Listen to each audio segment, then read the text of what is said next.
came into office saying he was going to get a very fast ceasefire between Russia and Ukraine, and months in, we don't seem to be making any progress towards that. He says he's had repeated phone calls with the Russian president. He thinks the phone call's gone well. He gets off the phone and he says Russia starts bombing Ukraine again. He says Russian President Vladimir Putin has fooled many people. It's unclear if he's including himself in that, but certainly you can see some frustration creeping in there. So two things that stand out from what he was saying. The first one is that he's talking about penalizing Russia economically. It's unclear what he means by secondary tariffs. Does he mean direct tariffs on Russia? The US and Russia don't do a lot of direct trade, so tariffs may not have a massive impact. Does he mean secondary sanctions on countries that are taking Russian products, particularly, again, China and India, who import a lot of Russian energy? So is he threatening to put penalties on countries that are doing business with Russia, particularly around the energy space? He says he'll give Russia 50 days for a deal. It's unclear exactly what he means by a deal, or he may impose some penalties. So there's a lot that's unclear from that, but certainly a sense that he's now dangling the idea of economic penalties on the government, the regime in Russia. And secondly, he's confirming that he will indeed provide Ukraine with what seem to be defensive weapons, primarily Patriot battery systems, to allow Kyiv to better defend itself. And those would be paid for, though. They're not going to be given to Ukraine. Europe will be paying the US to provide those weapons, and Europe will send them on into Ukraine. So seeming sense of frustration there on all those sides with the progress or lack of progress he's making with Russia. Okay, so that kind of gets into how he said the tariffs are not going to cost the U.S. anything. But he also didn't get much detail into the weapons itself. What type of weapons that the U.S. would send to Ukraine? Is that correct? Or maybe even when they would be delivered?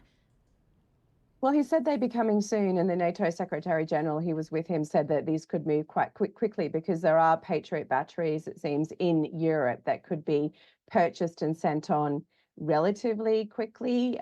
He talked about billions of dollars worth of equipment. But as you say, the key thing was he didn't really clarify if this would be just defensive weapons, again, that allow Ukraine to withstand Russian missiles and drone attacks, or whether it would be offensive weapons, which would allow Ukraine to keep taking some of the fight into Russian territory directly. We know Ukraine's been firing drones at Russia and looking to attack Russia on its own territory, and it's running out of those kinds of weapons, long-range missiles and so on. And would those be provided? Very unclear on that front, but it does seem it's at this stage likely more on the defensive side than anything else. What type of tariffs, Roz, could this administration impose upon Russia? It seems like the wave after wave after wave of tariffs that have been put on Mr. Putin over the last several years haven't had much of an impact. Well, that's right. So Russia is already heavily sanctioned by the US and by other countries, and looking to squeeze Russia economically and to squeeze their access to the global financial system.